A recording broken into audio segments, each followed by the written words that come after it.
Spider-Man Brand New Days is not even a top 3 Spider-Man movie. Okay, somebody had to say it. As you can see, I just got back from seeing Spider-Man does whatever a blackie can. From the movie theaters, I have a little bit of Spider-Man's on my tongue. Sugar on my tongue. But anyways, let's get to the meat and the potatoes, man.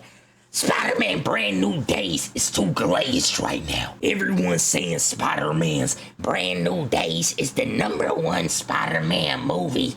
Shut the hell up. It's not even top 3. Lucky it's even in top 5. I'm sorry, but it's not. And the sooner y'all realize that, the sooner you gon' realize is why everyone's gonna switch ups on this movie in 1 year. Give it 1 year. It happened to Deadpool's and Wolverines. You don't think it's gonna happen to Spider-Man? Well, it is. Spoilers for the rest of the movie, by the way.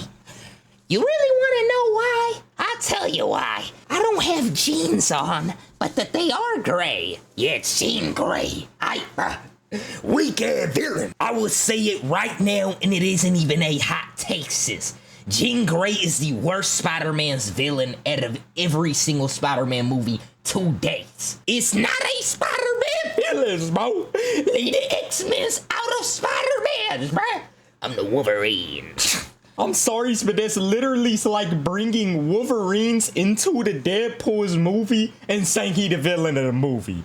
I'm sorry, but Wolverines would not be a villain to Deadpool. The same way that Jean Grey's is not a villain to Spider-Man. It's an X-Man. Jean Grey's was not a good villain. Hulk's was a better villain than her. Hulk smash. Hulk was the best part of the movie in terms of the fights, and you just had to spoil the whole thing in the trailers. Y'all knew what y'all was doing. I'm sorry, y'all knew what y'all was doing, okay? Y'all did. Damn. Spider-Man's and the Punisher's, I do agree, works well together.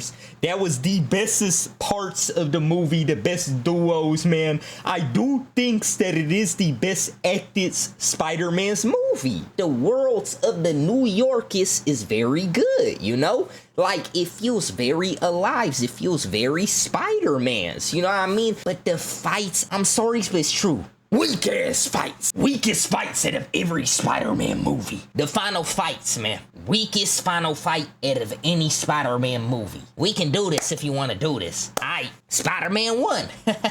Green Goblin final fight, peak. Spider-Man 2, Doc Ock final fight, peak. Spider-Man 3. Venom and Sandman team up, peak. The movie ain't that good, but peak. The Amazing Spider-Man 1. Yes, sir, the final fights for Lizards wasn't that great, but the fight beforehand with Stan Lee's listening to the music in the ear. And then Spider-Man's in the background like...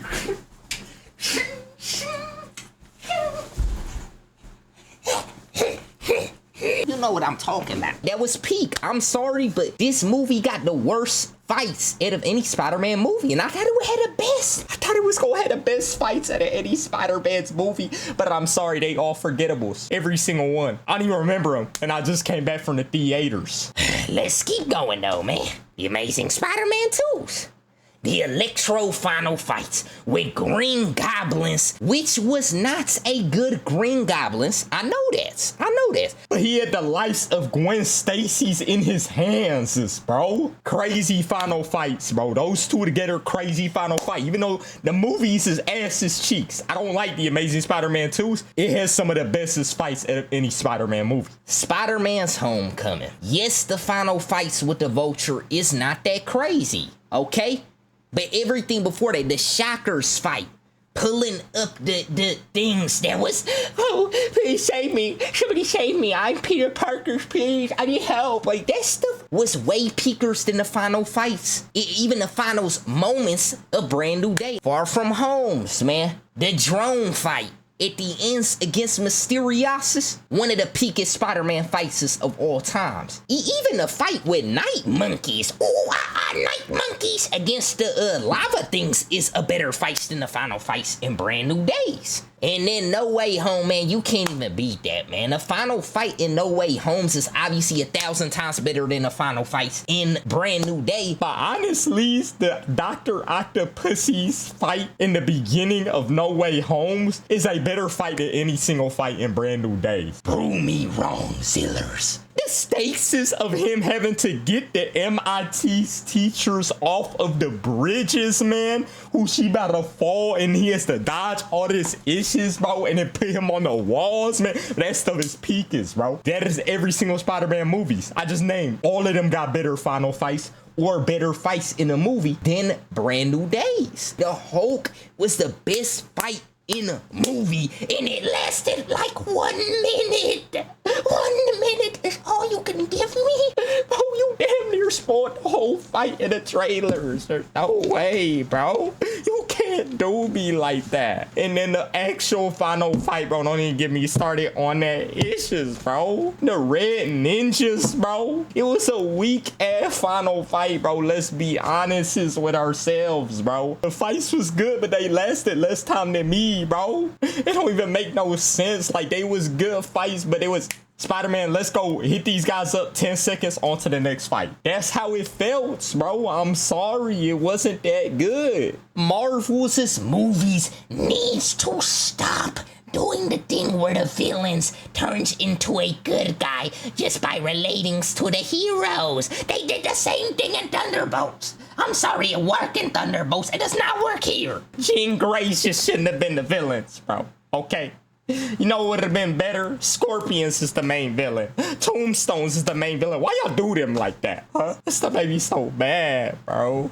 Honestly, bro, I think that a better final fight would be Hulk's crashing out at the end because of Jean Grey's messes with his minds, and then Spider-Man has to try to stop him from destroying the whole cities.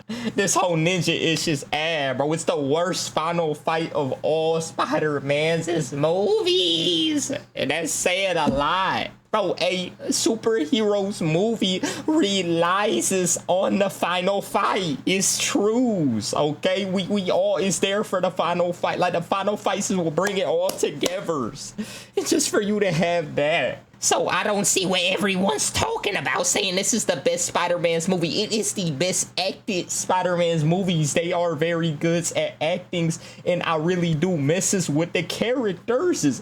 But it's not a, like, toughest Spider-Man movies. Like, it has aura moments, but none of the fights is even that good. I was very disappointed.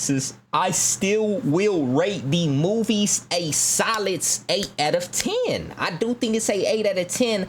I do rate Spider-Man's Homecoming above it. Spider-Man Homecoming to me is around a 8.7, 8.9. I rate Spider-Man Homecoming third out of my, like, top Spider-Man's movies, like, in my opinions. You know what I mean? I think just because this movies is trying to bring in all of these different characters that's not Spider-Man is into Spider-Man's, which Hulk's is fine, Punishers is fine, but do not bring a X-Men's, bro. It's the villains. Why the villains? At that point, just bring in Mr. Negatives. It makes no sense. And finally, don't even get me started with that post-credit scene. How does it even make any sense? Oh, the Spider-Man app. We track Spider-Man in the moons, in the different planets. I'm sorry, but do we have a tracker on Spider-Man? Do we have a tracker on him? I'm pretty sure the way the app works is, you know, somebody kind of alerts you that Spider-Man's in the area. You're telling me Dr. Dooms is on a different planet. Just be like, Spider-Man is right here. Everybody come to me. Everybody, Spider-Man is here. Oh my god, guys, Spider-Man's there. Let's all go. That is not what's gonna happen. Those is just my thoughts on the movies. If you agrees or disagrees, feel free to let me know in the comments. And with that being said, man, I will see y'all in the next videos.